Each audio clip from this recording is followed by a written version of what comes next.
Morning guys, welcome back to the channel.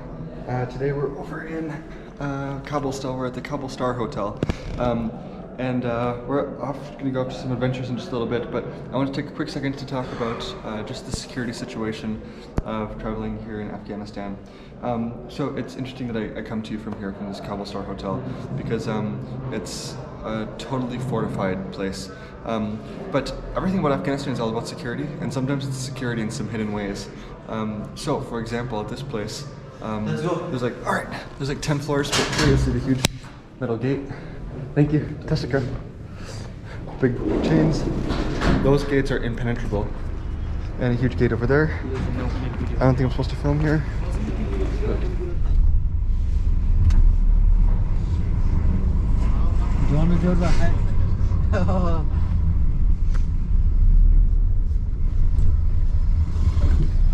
Okay, and then also some more security things. I'm not supposed to film it, but right up there is the embassy of Turkey. And then a little bit further ahead is the embassy of Iran. And so there's a lot of weapons, a lot of military guys, all over the place. But okay, so just finishing up on that hotel. So the hotel was it's like a 10-story hotel. Even though we have a balcony, the balcony is completely closed off behind bulletproof glass. The door, for example, the door is a huge metal door that has 4 deadbolt locks. And then the security of like just entering. So there's huge like metal gates, 2 metal gates, just entering the compound, and then the hotel itself. Every single window has bars in front of it and bulletproof glass. But I mean, since it's such a common thing here, they try to make it look like normal, or try to blend in. But if you start looking around, you'll see all the hidden security of this place, and it's really a necessity. It's a real necessity. But I was gonna say it's necessary because the security situation. I knew it was bad when we came here, but we didn't realize just exactly how bad it was. Shubham, would you like to elaborate on why it's so bad? Because it's bad. Wow, that's so simple. He's a bad person because he's bad. No, it's for a few different reasons. Like, one of the most important things was that even just when you look at all the soldiers, 3,000 Afghani soldiers die every year. 3,000. So this is like 150 soldiers per day that are dying. Yeah, 150 soldiers, not civilians. Or per month. Yeah, it's like, it's not really, there's, beside the civilians, beside the Taliban, beside the insurgents that are dying, it's just the Afghan army, just the Afghan soldiers, 3,000. The United States also stopped its support of the Afghan army and the Afghan police force and everything, and so they feel really defeated, and they've openly said that we do need the help because at this rate that our soldiers are dying, it's just simply not sustainable. 3,000 people dying every year, like that's a lot for such a small country like Afghanistan. That's really a lot. Some other things to think about is, of course, the bombings. And of course, when you're driving around town, anytime you're in a populated area, you think about the bombings. Okay, I'll pick up on the video in a little bit.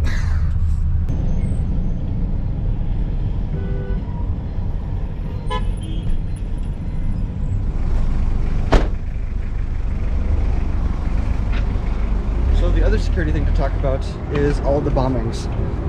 Walking around in the city. Shubham, would you like to join? Talking about the bombings. Normally, yes. You know, yes, bombings are very normal.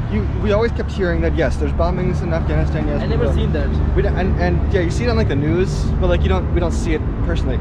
But I never realized to an extent of how much there was going on here.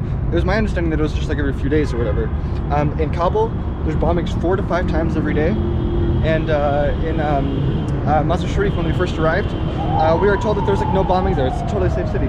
And then they told us, oh, the last bombing was 8 days ago, and then there was one on the day that we arrived. Security guy. Yeah, okay, so just walking around Afghanistan, this is a very classic sight. So you see all the barbed wire, huge fences. Everybody's trying to protect themselves. Just getting around Kabul is very difficult because it's so congested, lots of traffic. And just like any old city, there's lots of traffic, but this is a city that you don't want to have traffic. Traffic is never good for security. And so at our hotel, we have, looking out at our balcony, we see all the embassies. I have an overview on the UK embassy, the Canada embassy, Germany, and the United States in the distance. But you wake up in the morning because you hear all the helicopters. Morning is when helicopters start here. There's always helicopters flying throughout the city because that's the only safe and secure way to get around the city. We're staying at one of the nicest hotels here, like I'd say the second nicest hotel, but there's no such thing as a safe hotel here because like the Intercontinental Hotel, which is the other really big famous one, or was a big famous one, that just like a few years ago, the Taliban broke in and they brought in their machine guns and they shot literally every foreigner that was over by the pool. There's no such thing as a safe hotel. Same thing with like the Kabul Star, the Kabul Serena, these really famous ones. And so what they do instead, thank you, hi security guy. Again, Afghanistan is what it's like. Just because none of the hotels are safe anymore, a lot of the embassies started building their own in-house hotels. So the United States Embassy is a huge complex. It's like quadrupled in size because now, since they deem no hotel here safe, that they built their own hotel inside their compound, protected by their own soldiers. So it's crazy to always feel unsafe. You never know who's going to knock at the door and that kind of stuff. This right here is the hotel I was talking about literally just like 2 minutes ago, about the Intercontinental. So now security is a little bit tighter, thankfully. They got some guard towers over there, actually a lot of guard towers. But like I said, not too long ago the Taliban broke in there and just shot up all the foreigners. So even a fancy hotel, there's no such thing as safe here.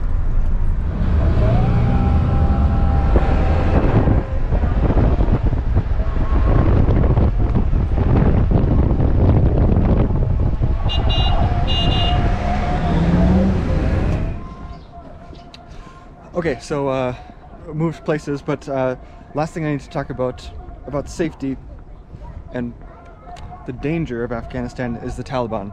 The Taliban is the existential threat that everybody thinks of with Afghanistan. So traveling here then presents a lot of difficulties for moving around and also just being in cities. Because kidnapping, of course, is a huge problem with the Taliban. One of the things that I've discovered from being here in Afghanistan is that the Taliban isn't just like some wild band of hogs that like run all around and capture whatever they want, shoot whoever they want, pillage, It's actually a very structured government. Government in a flexible term. But so the process of getting kidnapped, if Shubham and I were driving down the road, and we got kidnapped, there's actually like a process that we would go through.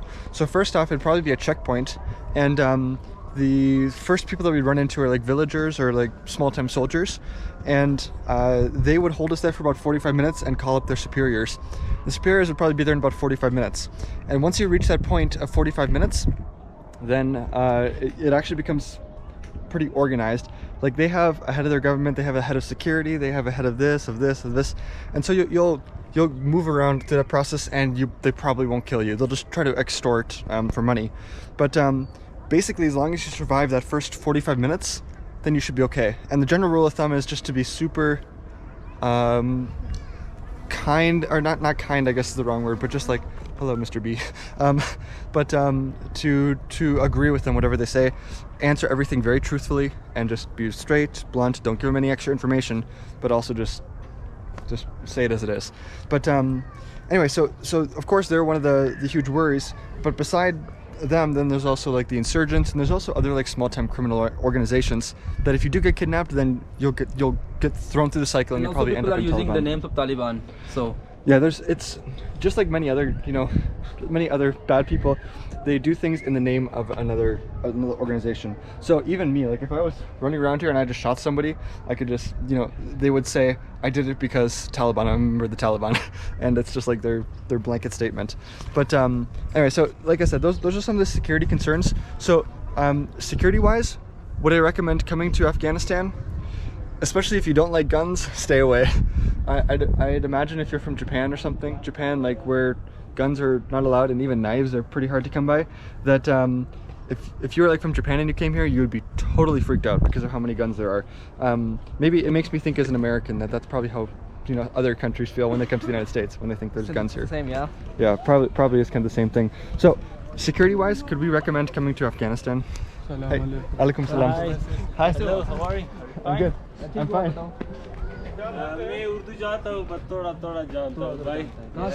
Everybody here is so nice. Next thing they'll do is just offer tea.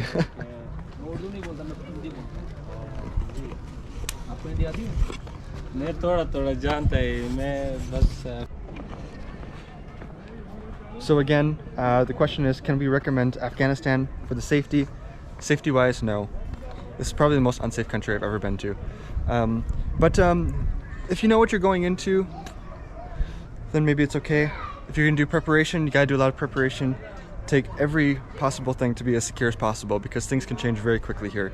And like I've said before, that it's like things can be going okay until you reach a threshold of, like, for me it's like 90%. That at that point, then if things are gonna go bad, then if things get like out of control, then it gets pretty difficult. But if things get out of control with, like, when you're in Europe, maybe they'll just like arrest you and they'll there's like a process every country, even like in India.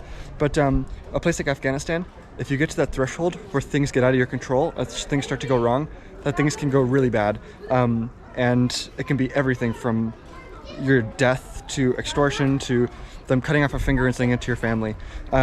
So like I said, you know, as long as you know what you're walking into, it should be okay. But not okay. It's not okay. It's not okay. As long as you know what you're walking into, then you might be able to walk out alive. But it's the safety of Afghanistan.